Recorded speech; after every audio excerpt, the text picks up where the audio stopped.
Hello guys, तो आज हम लोग फिजिक्स का फ्लूइड मैकेनिक्स का तीसरा लेक्चर लेने वाले हैं और हम लोग आज भी बहुत ही बेहतरीन वे से सीखेंगे, है ना। तो आज का हम लोग का टॉपिक है pressure.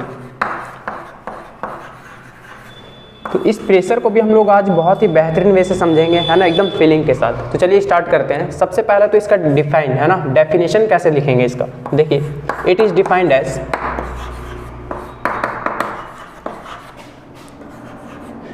Perpendicular force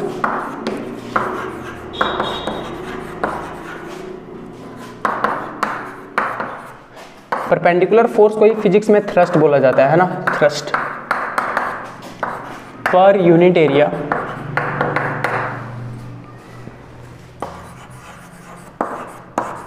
is known as pressure.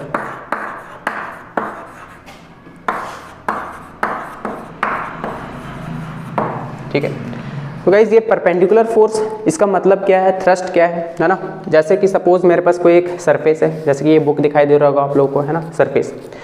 तो अगर मैं चाहूँ तो इस सरफेस पे बहुत तरह का फोर्स लगा सकता हूँ। मैं चाहूँ तो 90 डिग्री पे फोर्स लगा सकता हूँ सरफेस के, 45 पे लगा सकता हूँ, है ना, 60 पे लगा सकता हूँ, 30 डिग्री पे लगा सकता हूँ। तो बहुत तरह का एंगल फोर्स लगा सकता हूँ।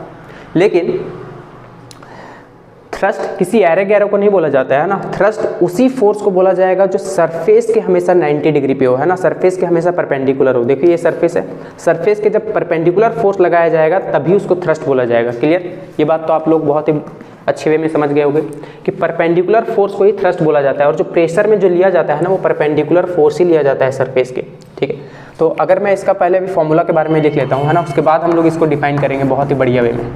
तो प्रेशर का फॉर्मूला क्या हो जाएगा, देखिए, परपेंडिकुलर फोर्स पर यूनिट एरिया, मतलब क्या हो जाएगा, फोर्स बाय एरिया। अभी तो मैं फिलहाल के लिए फोर्स ही लिख के चल रहा हूँ, है ना, लेकिन आप लोगों को पता होना चाहिए कि कौन सा फोर्स लेते हैं, सरफेस के परपेंडिकुलर, है ना, इट मीन्स थ्रस्ट। तो ये रहा हम लोग का एक फॉर्मूला, है ना, pressure is equal to force by area. और बचपन में सभी को ये रट लिए होंगे, है ना, pressure is equal to force by area. लेकिन ये नहीं पता होता है कि एक्चुअली में यहाँ थ्रस्ट लिया जाता है और परपेंडिकुलर फोर्स लिया जाता है। चलो ये भी मालूम होता है ना, तो फिर भी जो है क्वेश्चन नहीं बनता है। क्यों नहीं बनता है? इसका रीजन है क्योंकि प्रेशर को वो अच्छे वे में समझा नहीं है, है ना। अब आज के बाद आप लोगों को ऐसा कन्फ्यूजन कभी भी नहीं होने वाला। चलिए सबसे पहले इसे मैं डिफाइन कर लेता हूँ। अगर मैं पूछूँ, बताइए प्रेशर कैसा क्वांटिटी है, स्केलर या वेक्टर? तो आप लोगों को पता होना चाहिए कि it is a scalar quantity, है ना। कैसा? स्केलर क्वांटिटी, है ना, ये एक स्केलर क्वांटिटी है। अगर मैं इसका यूनिट पूछूँ, है ना, एसआई यूनिट, तो एसआई यूनिट इसका क्या होगा? तो आप लोग बहुत ही बेहतरीन वे में बता पाओगे, है ना। फोर्स का क्या होता है, न्यूटन, और एरिया क्या है अपना, मीटर स्क्वायर। तो क्या हो जाएगा, न्यूटन पर मीटर स्क्वायर। इसको पास्कल भी बोला जाता है ना, शॉर्ट में पीए लिखते हैं, इसी का मतलब होता है पास्कल। ठीक है, शॉर्ट में पीए। अब मैं अगर आप लोगों से इसका डायमेंशन पूछूं, है ना, डायमेंशन क्या है, तो यार आप लोगों को डायमेंशन भी लिखने आना चाहिए, है ना। यूनिट एंड डायमेंशन तो आप लोग बहुत ही अच्छे वे में पढ़े होंगे। तो ऊपर फोर्स है, तो फोर्स का डायमेंशन क्या होता है, MLT-2, और एरिया क्या होता है, L स्क्वायर, क्योंकि लेंथ इंटू ब्रेथ, एक L से एक L चला जाएगा तो क्या बन जाएगा, M, L का पावर 1 ऊपर जा करके -1 और T का पावर -2। देखिए डायमेंशन भी बहुत ही अच्छे वे में आप लोग लिख चुके होंगे, है ना, ML-1 T का पावर -2। चलिए ये तो आप लोगों को समझ में आ गया होगा, है ना, कि एक्चुअली में ये है क्या। क्लियर? अब हम लोग आगे बात करते हैं कि एक्चुअली में ये प्रेशर को हम लोग समझेंगे कैसे, है ना। परपेंडिकुलर फोर्स कहने का मतलब क्या है, चलिए देखते हैं। चलिए इससे पहले मैं रब करता हूँ थोड़ा सा।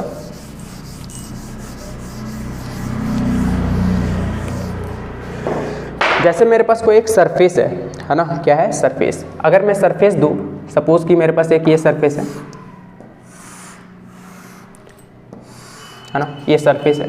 इस सरफेस के अगर मैं बोलूँ कि फोर्स मैं इस डायरेक्शन में लगा रहा हूँ, है ना, ऐसे फोर्स लग रहा है, जो कि इसके कितना है एंगल, थीटा ले रहा हूँ अभी, है ना, फिलहाल के लिए थीटा।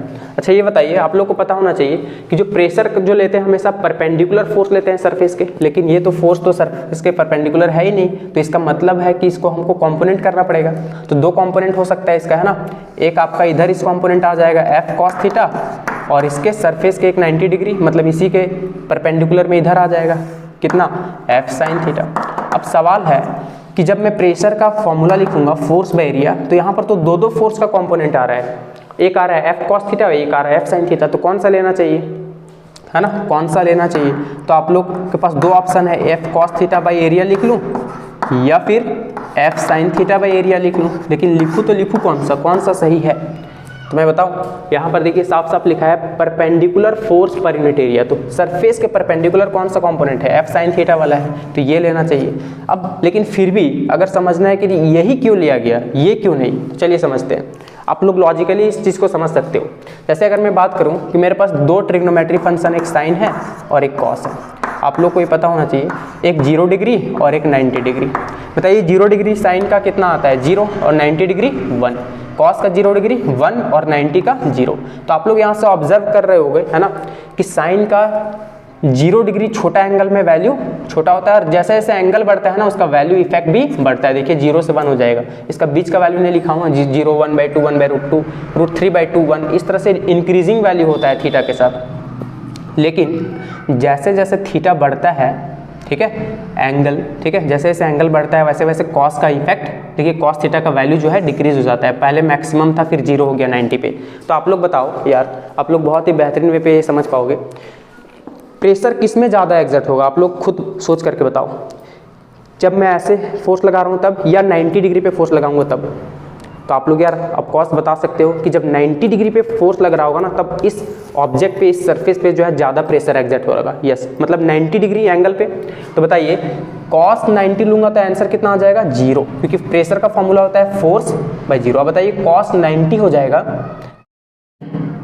तो पूरा प्रेशर तो 0 हो जाएगा, जो कि पॉसिबल ही नहीं है। जब 90 डिग्री पे फोर्स लगेगा तो प्रेशर तो मैक्सिमम होना चाहिए, ठीक है, जब यहाँ 0 बता रहा है। तो किस में होगा, देखिए एक साइन थीटा वाला ही पॉसिबल है ना। 90 मतलब मैक्सिमम वैल्यू देगा और एरिया तो है ही नीचे, मतलब ये मैक्सिमम प्रेशर एग्जर्ट करेगा। और हम लोग को कौन सा ट्रिग्नोमेट्री फंक्शन लेना चाहिए, साइन थीटा वाला ट्रिग्नोमेट्री फंक्शन लेना चाहिए।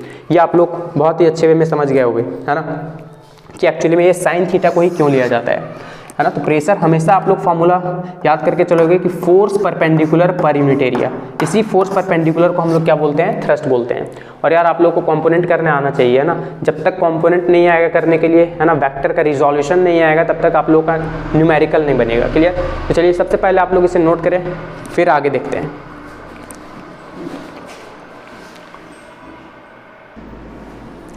चलिए उम्मीद करता हूँ नोट कर चुके होंगे है ना। चलिए अब हम लोग एक न्यूमेरिकल से कॉन्सेप्ट समझते हैं। जैसे सपोज मेरे पास ना एक बॉक्स है ना, एक बॉक्स है मेरे पास,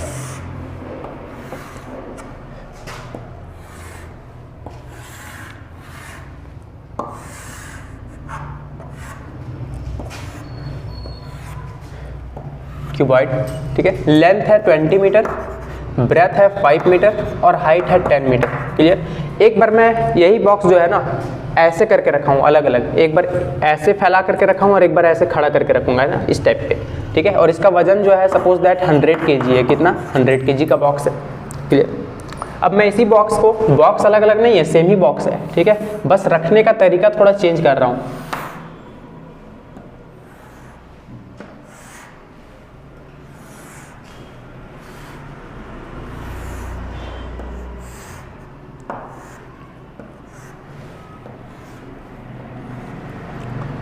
इसका जो है ये सपोज ये 10 मीटर है और ये 5 मीटर है और ये वाला जो है ये आपका हो गया 20 मीटर, ठीक है। और इसका भले बॉक्स को ऐसे लेटा के रखूं या फिर ऐसे खड़ा करके रखूं है ना, इसका वजन तो चेंज नहीं होगा, 100 किलो ही रहेगा। ये बात तो आप लोग समझते हो है ना। अब मैं आप लोगों को बोलूं कि दोनों केस में जो है ना प्रेशर फाइंड आउट करके बताइए कि कितना होने वाला है। तो देखिए मैं अगर प्रेशर बताना चाहूँ तो कैसे निकालूंगा। सबसे पहले बात करूँ कि इसका एरिया बताइए, एरिया कितना होगा, कौन सा एरिया, ये सरफेस के परपेंडिकुलर ही होगा फोर्स। तो हालांकि यहाँ पर परपेंडिकुलर के बारे में बात ही नहीं किया जाना चाहिए है ना। देखिए ये सरफेस के परपेंडिकुलर मतलब ये सरफेस काम में आ रहा है, तो ये वाला एरिया काउंट होगा यहाँ पर। तो इसका एरिया कितना हो जाएगा, length into breadth, it means 20 metre into 5 metre. तो कितना हो जाएगा, एरिया 100 मीटर स्क्वायर। क्लियर। अब मैं बात करूँ इसका एरिया बताइए कौन सा सरफेस से कॉन्टैक्ट है, ये वाला सरफेस से कॉन्टैक्ट है। तो इसका एरिया कितना हो जाएगा, length into breadth, it means 10 metre into 5 metre. तो एरिया कितना हो जाएगा, 50 मीटर स्क्वायर। चलिए ये तो बढ़िया हुआ है ना। अब मैं बात करूँ फोर्स कितना लग रहा है, चाहे ऐसे है या फिर ऐसे है ना। इसका अगर फोर्स मैं निकालूं तो देखिए अगर मेरे पास ये पार्टिकल है जो कि 100 किलो का है, तो इसको acceleration due to gravity G जो है नीचे डाउनवर्ड डायरेक्शन में लग रहा होगा, तो फोर्स कितना आ जाएगा mg, ठीक है। तो F is equal to mass कितना था 100 kg इंटू जी का वैल्यू अभी फिलहाल 10 लेकर के चल रहा हूँ, तो फोर्स कितना आ जाएगा 1000 न्यूटन। तो फोर्स तो दोनों केस में सेम ही लग रहा होगा, क्लियर। अब मैं बात करूँ इसका प्रेशर बताइए, तो इसका प्रेशर कितना आ जाएगा, आप लोग जानते हो प्रेशर इज इक्वल टू क्या होता है, फोर्स बाय एरिया, है ना, फोर्स बाय एरिया। तो इसका फोर्स कितना है, ठीक है, दोनों का तो सेम है 1000 न्यूटन अपॉन इसका एरिया कितना है, ये वाला एरिया कॉन्टैक्ट था तो 100 मीटर स्क्वायर, है ना, 100 मीटर स्क्वायर। डबल जीरो से कट गया डबल जीरो, आ जाएगा 10 पास्कल, क्लियर। अब मैं बात करूँ यहाँ पर प्रेशर बताइए कितना आ जाएगा, इसका भी pressure is equal to force by area, और फोर्स कितना है हम लोगों का, वही 1000 न्यूटन, है ना, 1000 न्यूटन अपॉन एरिया कितना है 50 मीटर स्क्वायर। तो जरा बताइए, 0 से 0 गया, 5 टू 10, यहाँ पर आ गया 20 पास्कल, ठीक है, कितना आ गया 20 पास्कल। तो आप लोग देख सकते हो कि यहाँ पर प्रेशर कम आया और वहाँ पर प्रेशर ज़्यादा आया, जबकि दोनों का वजन सेम था, सिर्फ डिपेंड कर रहा है एरिया कौन सा कॉन्टैक्ट था, क्लियर है। देखिए एक्चुअली में हुआ क्या कि जिसका एरिया ज़्यादा तो समझिए उसका प्रेशर कम, और एरिया जिसका कम कॉन्टैक्ट था सरफेस से तो उसका प्रेशर क्या आ गया, ज़्यादा आ गया। तो यहाँ से आप लोग एक चीज़ समझ सकते हो, है ना, क्या एरिया ज़्यादा तो प्रेशर कम, अगर एरिया कम तो प्रेशर ज़्यादा, ठीक है। हालांकि मैं इस चीज़ को बहुत ही बेहतरीन वे में ऐसे समझा सकता था, है ना, ज़्यादा मेरे पास समझाने का बहुत सारा तरीका है। जैसे मैं बोलूँ कि ऊपर मेरे पास 20 है कोई वैल्यू, एक बार नीचे 2 से डिवाइड दे रहा हूँ और एक बार 10 से डिवाइड दे रहा हूँ। जब इसे 2 से डिवाइड दूंगा तो आंसर कितना आएगा 10, इसे 10 से डिवाइड दूंगा तो आंसर कितना आएगा 2, ठीक है। आप लोग यहाँ समझ सकते हो, नीचे का वैल्यू छोटा तो ओवरऑल वैल्यू सॉल्व होकर के बड़ा आ रहा है, नीचे का वैल्यू बड़ा तो ओवरऑल वैल्यू सॉल्व होकर के छोटा आ रहा है। और आप लोग प्रेशर का फॉर्मूला पे ध्यान दीजिए, फोर्स बाय एरिया होता है, एरिया कहाँ है, नीचे है, डिनोमिनेटर में है। अगर एरिया ज़्यादा तो प्रेशर कम, ठीक है, नीचे का वैल्यू ज़्यादा तो वैल्यू इफेक्ट कम हो जाएगा तो प्रेशर कम, एरिया ज़्यादा तो प्रेशर कम, और एरिया अगर कम हो जाएगा तो फिर प्रेशर ज़्यादा हो जाएगा। वैसे इस चीज़ का हम लोग डेली की ज़िंदगी में एप्लीकेशन का यूज़ करते हैं, है ना। बोले कहाँ पर, जैसे मम्मी देखे होंगे सब्जी काटती है ना, तो जब बहुत ही शार्प होता है नाइफ चाकू तो बहुत ही इजीली कटता है, क्योंकि एरिया बहुत कम है तो प्रेशर ज़्यादा एग्जर्ट होता है, ठीक है, तो सब्जी इजीली कट जाता है। लेकिन जैसे ही वो कुछ समय पुराना हो जाता है तो उसका धार अगर बहुत कम हो गया, शार्पनेस बहुत कम हो गया है, तो प्रेशर जो है ना क्या हो जाता है, घट जाता है, प्रेशर डिक्रीज हो जाता है, जिसकी वजह से सब्जी कटता ही नहीं है, ठीक है, क्योंकि एरिया ज़्यादा हो गया, एरिया ज़्यादा तो pressure come. It means exert करते हैं, फोर्स लगाते हैं, फिर भी नहीं कटता है, पता चला उसमें मम्मी चढ़ करके काट रही है, एकदम बहुत ज़्यादा मेहनत करना पड़ रहा है। बैक का स्ट्रिप चौड़ा इसी की वजह से होता है, ठीक है, चौड़ा होगा एरिया ज़्यादा तो प्रेशर कम एक्सर्ट होगा शोल्डर पे, क्लियर। हालांकि इसका एप्लीकेशन का एक अलग से वीडियो सेपरेट बना दूंगा।